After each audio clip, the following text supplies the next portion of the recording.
அனைவருக்கும் இனிய பொங்கல் மாட்டுப் பொங்கல் நல்வாழ்த்துக்கள்.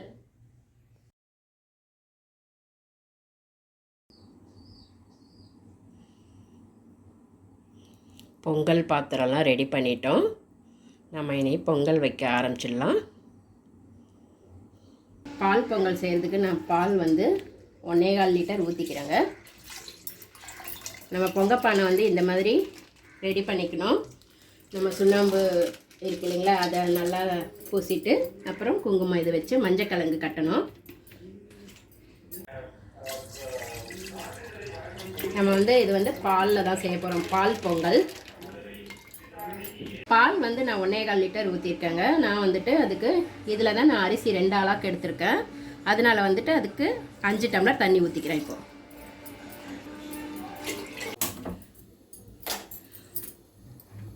அப்படியே நம்ம ஸ்டவ் மேலே வச்சுக்கலாங்க. இது நல்லா பொங்கி வரட்டும், அப்புறமா அரிசியை வைக்கலாம்.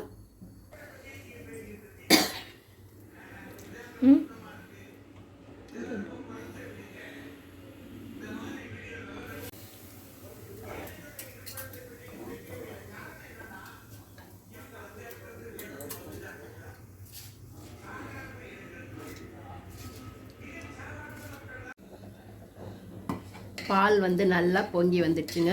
பொங்கி வந்ததும் நம்ம அரிசி போட்டுக்கிட்டோம். அரிசி போட்டு இது நல்லா வேகணும். அடி பிடிக்காமல் நம்ம அப்பப்போ கலந்து விட்டுக்கலாம். ஏன்னா பாலுன்றதால கொஞ்சம் அடி பிடிக்கும்.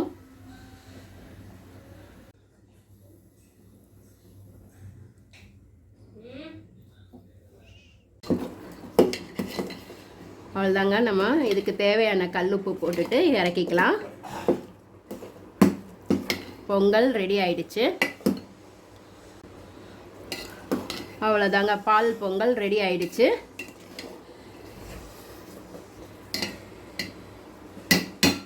ஸ்டவ் ஆஃப் பண்ணிவிட்டு இறக்கிக்கலாம். பொங்கலுக்கு சக்கரை பொங்கலுக்கு நல்லா தண்ணி கொதிக்குது. அரிசி வச்சுக்கலாம்.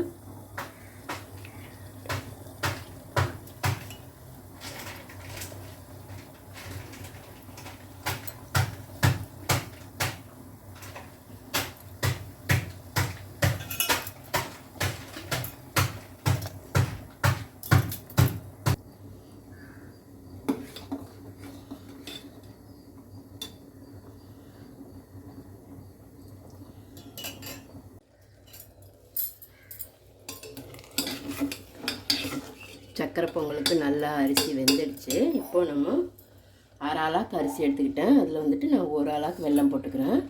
அப்போ உங்களுக்கு சரியாக இருக்கும். வேணும்னா நீங்கள் கொஞ்சம் கம்மியாக கூட போட்டுக்கலாம்.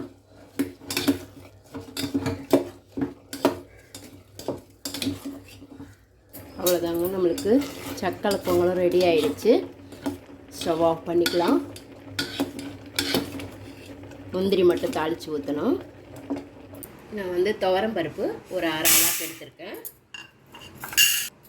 கடலப்பருப்பு 1/2 ஆளாக்கு. நம்ம 4 வடைக்கு ஊற போட போகிறோங்க.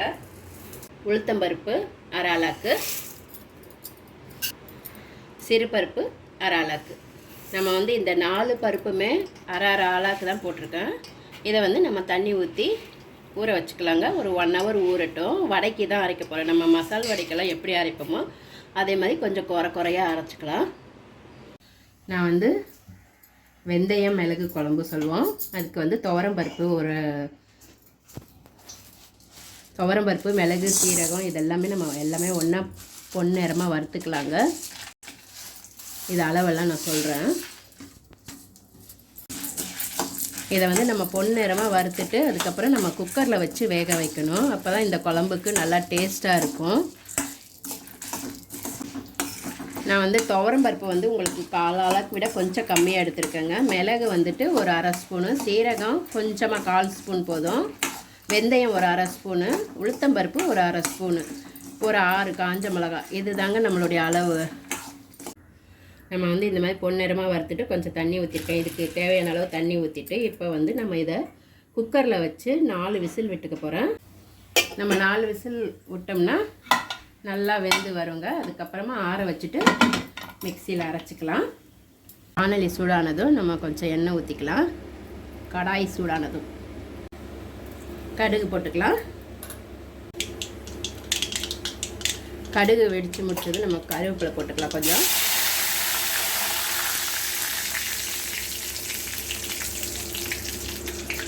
வெங்காயம் நான் வந்துட்டு பொடியாக கட் பண்ணி வச்சுட்டு அதை போட்டுக்கிறேன். நான் பெரிய சைஸ் வெங்காயம் 2 போட்டுக்கிறேங்க. நம்ம இந்த குழம்புக்கு வந்துட்டு வெங்காயமும் பூண்டும் நிறைய சேர்த்தா ரொம்ப நல்லாயிருக்கும் டேஸ்ட்டு. அதனால் நான் பெரிய சைஸ் வெங்காயம் 2 போட்டுக்கிட்டேன். இந்த மாதிரி பொடியாக கட் பண்ணிவிட்டு இதை நல்லா வதக்கிக்கலாம்.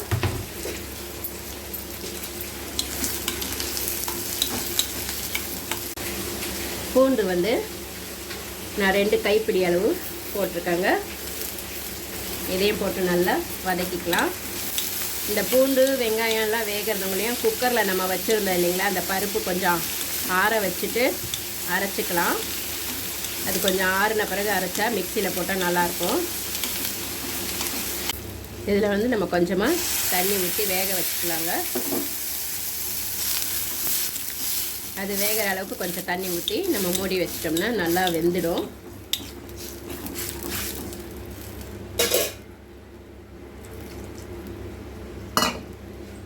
இப்போ வந்து நம்ம வடைக்கு அரைச்சிக்கலாங்க. அது ரெடி ஆகிறதுங்களையும் அதுக்கு தேவையான அளவு கல்லுப்பு, சீரகம் வந்து ஒரு 3/4 ஸ்பூன் போட்டுக்கிறேன். 3 காஞ்ச மிளகாய். பார்த்திங்கன்னா நம்மளுக்கு பருப்பு நல்லா ஊறிடுச்சு. நம்ம 4 பருப்பு போட்டு செய்யும்போது ரொம்ப டேஸ்ட்டாக இருக்கும் வடை. இதை கொஞ்சம் கொஞ்சமாக போட்டு நம்ம கொரன்னு அரைச்சி எடுத்துக்கலாம்.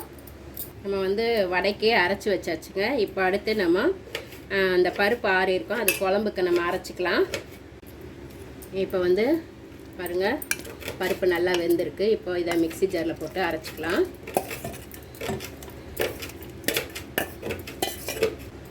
இப்போ வந்து நம்ம அந்த கிண்ணத்துலேயே இந்த வெங்காயமும் பூண்டும் வெந்துடுச்சு. இதிலே நம்ம குழம்பு வச்சுக்கலான்றதால இதில் மாற்றிக்கிறேன். அதுக்கப்புறமா நம்ம அரைச்சி வச்சுருக்கிறத மிக்சியில் பாருங்கள் நல்லா பேஸ்ட்டாக அரைச்சிட்டு வந்துட்டேன். இதையும் இதில் சேர்த்துக்கலாம். இப்போ வந்து இந்த இதெல்லாமே நம்ம நல்லா கலந்து விட்டுட்டு ஸ்டவ்வில் வச்சுக்கலாங்க. இப்போ இதுக்கு தேவையானது கொஞ்சம் புளி ஊற்றிக்கலாம். நம்மளுக்கு எவ்வளோ தேவையோ அந்தளவுக்கு புளி ஊற்றிக்கலாங்க. இதுக்கு தேவையான அளவு கல்லுப்பு, இது கொஞ்சமாக மஞ்சத்தூள் போட்டுக்கலாம். நம்மளுக்கு வேணும் காரம் இன்னும் வேணும்னா நம்ம மிளகாத்தூள், தனி மிளகாத்தூள் இருந்தால் கூட போட்டுக்கலாங்க. இல்லைன்னா அந்த மிளகாவில் இருக்கிற காரமே போதும். இப்போ இதில் கொஞ்சம் பெருங்காயத்தூள் போட்டுட்டு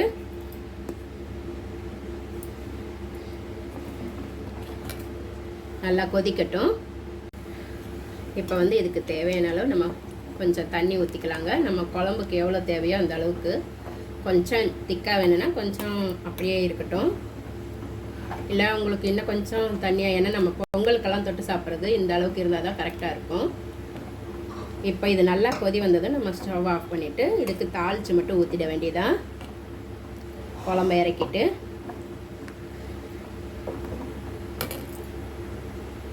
நான் ஏற்கனவே வந்துட்டு இந்த மிளகு வெந்தயம் குழம்பு தனியாக வீடியோ போட்டிருக்காங்க, வேணும்னா அதில் கூட செக் பண்ணிக்கோங்க.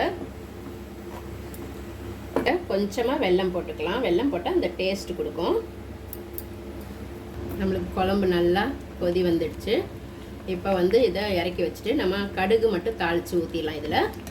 அவ்வளோதான், மிளகு வெந்தய குழம்பு ரெடி ஆயிடுச்சு. இப்போ வந்து நான் அப்பம் செய்ய போகிறேங்க. நான் பச்சரிசி மாவு இந்த மாதிரி மாவு உருண்டையாக பண்ணி வச்சுருக்கேன். நான் ஏற்கனவே வந்து இதோடைய வீடியோவும் நான் போட்டிருக்கேன்,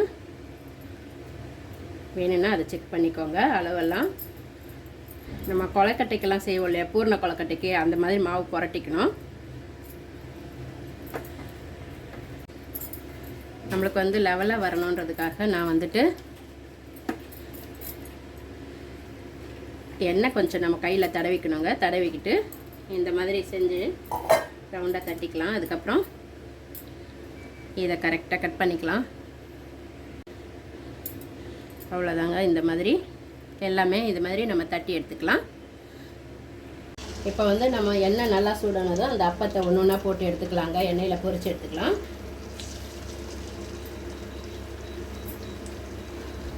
இன்றைக்கி வந்துட்டு பொங்கலுக்கு நாங்கள் மெயினாக இந்த அப்பமும் வடையும் தான் எங்களுக்கு முக்கியமாக வைப்போம்.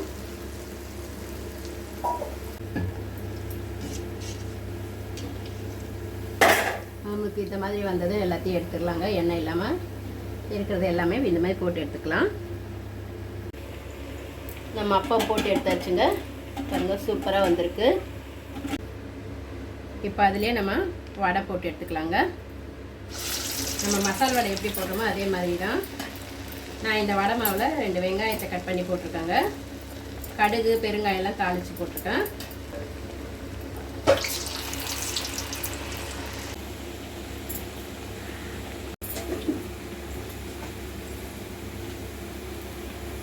அவ்வளோதாங்க. இந்த மாதிரி நம்ம எல்லாமே போட்டு எடுத்துக்கலாம். வடையும் ரெடி பண்ணிட்டா இனி நம்ம பூஜையாண்ட ரெடி பண்ணிக்க வேண்டியது தான். நான் வந்து கீழே வந்துட்டு மணக்கட்டை வைக்கிறதுக்கு முன்னாடி பச்சரிசி மாவில் இந்த மாதிரி என் பொண்ணு கோலம் போட்டால் அது மேலே இந்த மணக்கட்டை வச்சு நம்ம புது ட்ரெஸ் எல்லாம் அது மேலே வச்சு சாமி கும்பிடலாம்.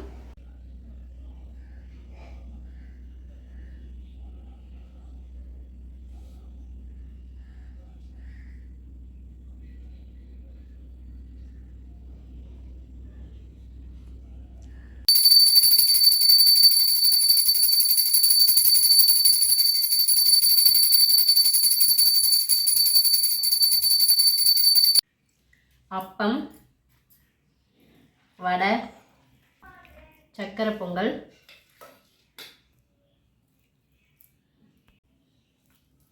பால் பொங்கல்,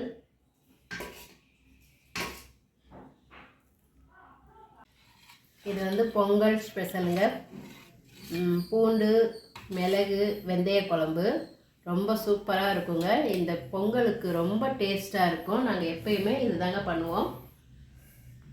அந்தளவுக்கு டேஸ்ட்டாக இருக்கும். இந்த அப்பத்துக்கும் ரொம்ப மேட்சிங்காக இருக்கும் சாப்பிட்றதுக்கு. எங்கள் வீட்டு பொங்கல் இதுதாங்க. எல்லோரும் வாங்க சாப்பிட்லாம். இதுதாங்க என்னுடைய பொங்கல் சாரி. எப்படி இருக்குன்னு கமெண்ட்டில் சொல்லுங்கள். அனைவருக்கும் இனிய பொங்கல் நல்வாழ்த்துக்கள்.